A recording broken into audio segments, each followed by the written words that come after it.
ഞാൻ സോഫി പോളി ഇരിഞ്ഞാലപ്പുഴ ഇത് വരുന്നു. രുചി കൂട്ടുന്നത് മസാലയല്ലേ, മസാല ഇടാന്ന് വെച്ചു. അത് വേണ്ട അർത്ഥം മാറും. ഇവിടെ ഇപ്പൊ പറഞ്ഞ പോലെ ഞാൻ വിഷ്ണുവിനോട് പറയായിരുന്നു, ഇന്നസെന്റ് ചേട്ടൻ കിടപ്പുണ്ട് മുഖത്ത്. ഇപ്പൊ പ്രൈസ് കിട്ടിയാലും കിട്ടിയില്ലെങ്കിലും ചേച്ചി വിജയിച്ചു കഴിഞ്ഞു.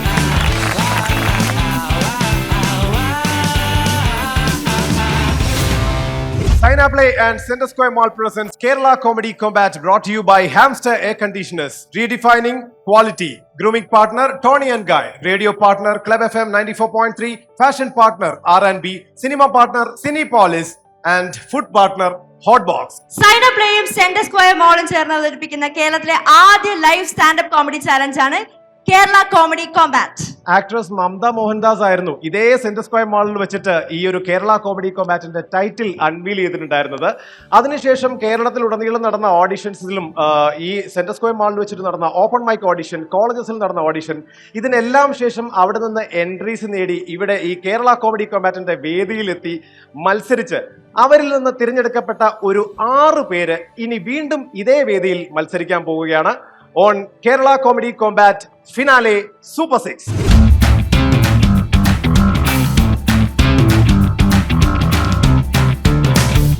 ഹായ്, ഹലോ, ഞാൻ സോഫി പോളി ഇരിഞ്ഞാലപ്പുഴ ഇത് വരുന്നു. ഞാൻ കുക്കിങ്ങിൻ്റെ യൂട്യൂബ് ചാനൽ തുടങ്ങാനായിട്ട് അമ്മാന്ന് പേരിടാന്ന് വെച്ച് നോക്കിയപ്പോൾ അമ്മാന്നും അതിൻ്റെ പര്യായ പദമുള്ള എല്ലാ പേരിലും യൂട്യൂബ് ചാനൽ വന്നു കഴിഞ്ഞു. അപ്പം എൻ്റെ മരുമോള് പറഞ്ഞു, അമ്മായിയമ്മയുടെ അടുക്കളാന്ന് ഇടാന്ന്. അവൾ എന്നെ പിന്നീന്ന് കുത്തിയതല്ലേ എന്ന് ഞാൻ ചിന്തിച്ചെങ്കിലും അത് ഇടാന്ന് വെച്ച് നോക്കിയപ്പോൾ അതും വന്നിട്ടുണ്ട്.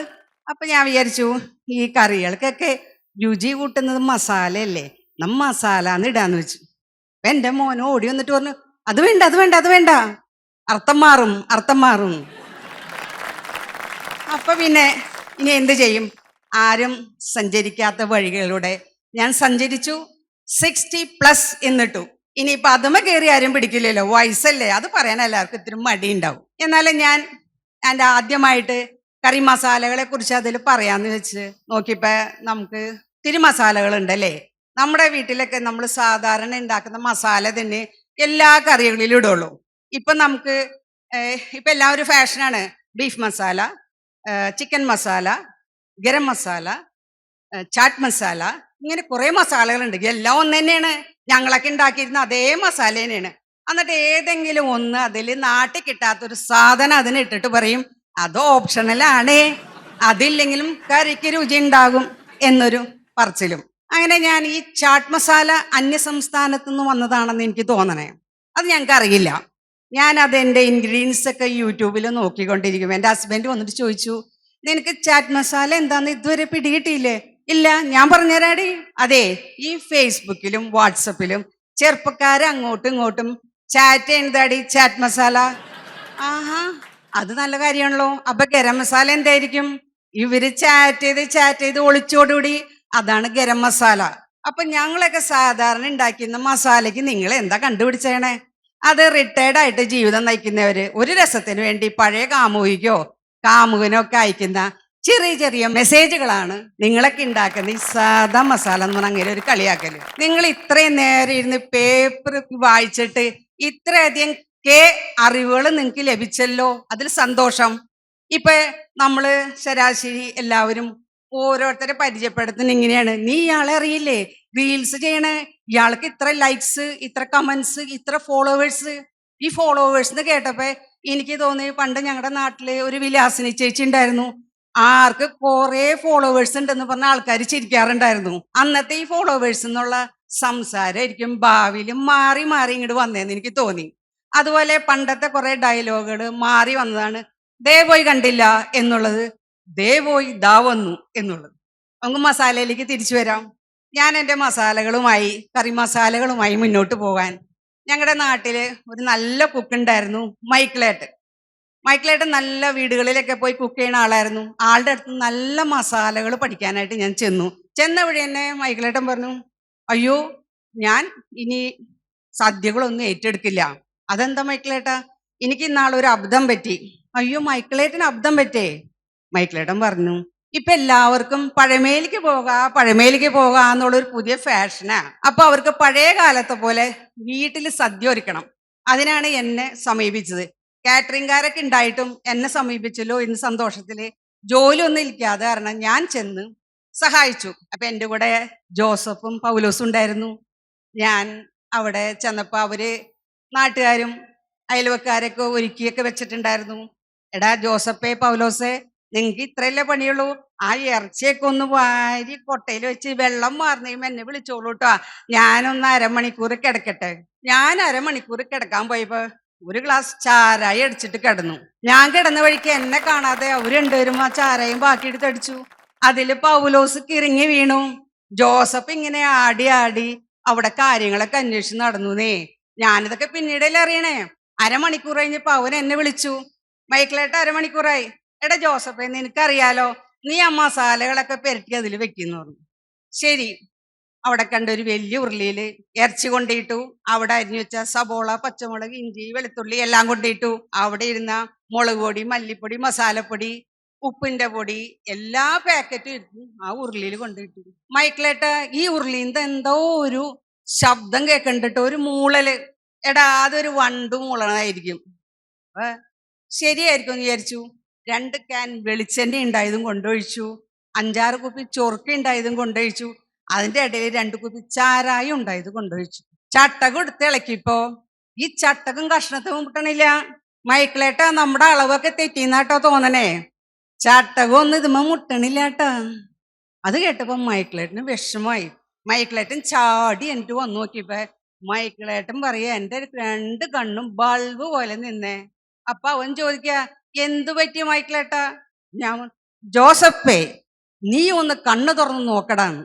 അവൻ കണ്ണു തുറന്ന് നോക്കിയപ്പോ അവൻ ബോധം കെട്ട് വീണു.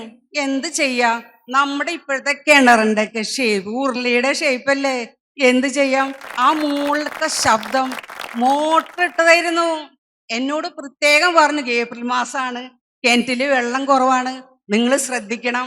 അകത്ത് ഭയങ്കര ശബ്ദം. ഞാൻ ജനല കൂടെ ചെന്ന് നോക്കിയപ്പോ ബാത്റൂമിൽ പോയാലും കുളിക്കാൻ പോയാലും ഫാന്റെ ചോട്ടിൽ ഉടുപ്പൊക്കെ ഇട്ട് വീശി പുകഞ്ഞിട്ട് നടക്കണം. ഒരാള് പറയാ, ഈ കിണറ്റിൽ എണ്ണയുടെ സാന്നിധ്യം ഉണ്ട്, ഇവിടെ കുഴിച്ച എണ്ണ കിട്ടുന്നു. ഒരാള് പറഞ്ഞു, ഇവിടെ ചാരായത്തിന്റെ സാന്നിധ്യം ഉണ്ടെന്ന്. മറ്റൊരാള് പറഞ്ഞു, ഇതാരോ കല്യാണം കലക്കാൻ വേണ്ടി ചെയ്തതാണ്, പോലീസിനെ അറിയിക്കണം. ഒരാള് പോലീസിനെ അറിയിച്ചു.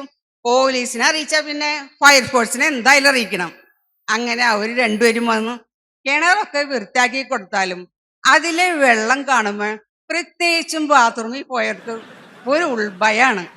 എന്ത് ചെയ്യാ, നമ്മുടെ പണ്ടത്തെ കിണറൊക്കെ കാണാൻ എന്തൊരു സുഖമായിരുന്നു. ആ 2 വട്ടത്തിൽ 2 തൂണൊക്കെ വെച്ച് തുടിയൊക്കെ കെട്ടി അതിൽ നിന്ന് വെള്ളം കോരി കുടിക്കുന്ന സുഖം ഇന്ന് വല്ലതിനുണ്ടോ? ഇന്നത്തെ കിണറൊക്കെ എന്താണ്? കലം, കുടം, കുട്ടകം, വട്ടക, ബാസ്ക്കറ്റ്, ബക്കറ്റ്, ഇങ്ങനെയൊക്കെ അല്ലേ. Thank you. സോഫി ചേച്ചി, ഇന്ന് നമ്മുടെ കേരള കോമഡി കോമ്പാറ്റിൽ വന്ന one of the few female contestants ആണ്. അതിനെ പറ്റി എന്താ പറയാനുള്ളത്? ഫീമെയിൽസ് കൂടുതൽ കടന്നു വരണം എന്ന് തന്നെയാണ് എൻ്റെ ആഗ്രഹം. പക്ഷെ എന്തുകൊണ്ടാണെന്ന് അറിയില്ല. എല്ലാവർക്കും എനിക്കാണെങ്കിലും ഞാനിപ്പോൾ ഇവിടെ നിന്ന് അവതരിപ്പിച്ച 2ഉം ഇത് ഇവിടെ പറഞ്ഞാൽ ശരിയാവോ എന്നൊരു ചിന്ത എനിക്കുണ്ടായിരുന്നു. കാരണം ചെറുപ്പക്കാരുടെ കൂടെ അല്ലേ അവർ ഈ വാട്സപ്പ്, ഇൻസ്റ്റാഗ്രാം, ഫേസ്ബുക്ക് അങ്ങനെയുള്ള തമാശകളൊക്കെ പറയുമ്പോൾ അതിനോട് കിടപിടിക്കാൻ എനിക്ക് പറ്റുമോ, ഞാൻ പറയുന്നത് ഇവര് സ്വീകരിക്കുമോ എന്നൊക്കെ എനിക്ക് ചിന്തയുണ്ടായിരുന്നു. അപ്പൊ അതുപോലെ അവരും ചിന്തിക്കുന്നുണ്ടാവും, അതുകൊണ്ടായിരിക്കാം. നമുക്ക് റിയാക്ഷൻസിലോട്ട് പോയാലോ? Okay, thank you. John. Okay, Aneeta and Shabareesh. Thank you. നമുക്ക് കമന്റ്സും കൂടെ കേട്ടാലോ? ഇപ്പൊ നമ്മുടെ ഇവിടെ സാജു ചേട്ടനും എത്തിയിട്ടുണ്ട്. നമുക്ക് അവരുടെ 3 കമന്റ്സ് ഒന്ന് കേട്ടാലോ? ആദ്യം സാജു ചേട്ടനോട് തന്നെ ചോദിക്കാം. എന്തായാലും നന്നായിരുന്നു. ഇവിടെ ഇപ്പൊ പറഞ്ഞ പോലെ ഞാൻ വിഷ്ണുവിനോട് പറയായിരുന്നു, ഇന്നസെന്റ് ചേട്ടൻ കിടപ്പുണ്ട് മുഖത്ത്. ഇവിടെ ചെയ്യുമ്പോഴും ചില ചേഷ്ടകൾ, പിന്നെ ഈ ഭാഷയും കൂടി ഒരു സിമിലാരിറ്റി ഉള്ളതുകൊണ്ട് ഭയങ്കരമായിട്ട് ഇന്നസെന്റ് ചേട്ടന് ഫീൽ ചെയ്യുന്നുണ്ട് ഇതിനകത്ത്. നന്നായിരുന്നു, ഗംഭീരമായിട്ട് ചെയ്തിട്ടുണ്ടായിരുന്നു. പക്ഷെ നമ്മളൊക്കെ ഇതുപോലെ കൂട്ടം കൂടി ഇന്ന് പെർഫോം ചെയ്യണമല്ലാതെ ഒറ്റക്ക് ഇതുപോലെ കയറി നിന്ന് പെർഫോം ചെയ്ത ആൾക്കാർ ഓഡിയൻസിനെ കയ്യിലെടുക്കുക എന്ന് പറഞ്ഞാൽ അത് വലിയ കാര്യമാണ്. എന്നാലും ഗംഭീരമായിരുന്നു, അടിപൊളി, സൂപ്പർ. ചേച്ചി വളരെ സത്യസന്ധമായ നർമ്മമായിരുന്നു ചേച്ചി പറഞ്ഞതിലുണ്ടായിരുന്നത്. വളരെ രസമായിരുന്നു, നന്നായിരുന്നു. ചോദിക്കാം. അല്ല, എത്ര പറഞ്ഞാലും എത്ര അഭിനന്ദിച്ചാലും മതിയാവില്ല ചേച്ചിയെ. കാരണം ഇങ്ങനെ ഒരു പ്ലാറ്റ്ഫോമിൽ ചേച്ചി വന്ന് ഈ പരിപാടി അവതരിപ്പിച്ചത് തന്നെ ഏറ്റവും വലിയ കാര്യമാണ്. ചേച്ചിയുടെ ആ ഒരു ആറ്റിറ്റ്യൂഡിന് പറഞ്ഞല്ലോ, ഈ ആശങ്കകളൊക്കെ ഉണ്ടായിട്ടും അതിനൊക്കെ മറികടന്ന് ചേച്ചി വന്നു. ഇപ്പൊ പ്രൈസ് കിട്ടിയാലും കിട്ടിയില്ലെങ്കിലും ചേച്ചി വിജയിച്ചു കഴിഞ്ഞു. Congrats. Thank you so much Sophie ചേച്ചി. Let's give a huge round of applause for her. എങ്ങനെയുണ്ടായിരുന്നു സൂപ്പർ സിക്സിലെ എക്സ്പീരിയൻസ്? എനിക്ക് നല്ല സന്തോഷമുണ്ട്. നന്നായിട്ട് അതിൽ ചെയ്യാൻ പറ്റി. ഇപ്പോ ടൈറ്റിൽ വിന്നർ ആവും എന്ന് പ്രതീക്ഷയുണ്ട്? അത് എനിക്കിപ്പോ പറയാൻ പറ്റില്ല. കാരണം ഞാൻ ചെറുപ്പക്കാരുടെ കൂടെയാണ് മത്സരിക്കുന്നത്. അവരുടെ കൂടെയാണല്ലോ ഞാൻ മത്സരിക്കുന്നത്. അപ്പൊ എനിക്കത് പെട്ടെന്ന് പറയാൻ പറ്റില്ല. നമ്മൾ ആ സമയത്ത് നമ്മുടെ മൂഡ് അനുസരിച്ച് നമ്മൾ ഒന്നും തെറ്റാതെയും ലാഗ് വരാതെയൊക്കെ ഒന്ന് പറയണമല്ലോ. അതെ. ഇപ്പോൾ നമ്മുടെ ഈ കേരള കോമഡി കോമ്പാറ്റിന്റെ ഉള്ളൊരു എക്സ്പീരിയൻസ് എന്താണെന്നൊന്ന് ഷെയർ ചെയ്യാമോ? എനിക്ക് അത് ഭയങ്കര സന്തോഷമുണ്ട്. കാരണം നമ്മളോട് 5 മിനിറ്റിനുള്ളിൽ പറയുമ്പോഴും 5 മിനിറ്റ് നമ്മൾ കൊണ്ടുവന്നത് ഒരു തിരുത്തലില്ലാതെ നമ്മളെ കൊണ്ട് പറയാൻ സമ്മതിക്കുന്നു എന്നുള്ളതാണ് എനിക്ക് ഏറ്റവും ഇത് തന്നെ. മറ്റു ചില സ്ഥലത്തൊക്കെ ചെല്ലുമ്പോൾ അതിന്ന് അതങ്ങനെ പാടില്ല, ഇങ്ങനെ വെട്ടിക്കളയണം, അതങ്ങനെ പറയും. ഇതിപ്പോ നമുക്ക് മനസ്സിലുള്ളത് നമുക്ക് തുറന്ന് പറയാൻ നല്ലൊരു വേദിയായിട്ടാണ് എനിക്ക് ഇതിനെ തോന്നുന്നത്. Anyway, all the best. Thank you. Kerala Comedy Combat, brought to you by Hamster Air Conditioners, redefining quality. Grooming partner Tony and Guy. Official radio partner Club FM 94.3. Fashion partner R&B. Cinema partner Cinepolis. Food partner Hotbox.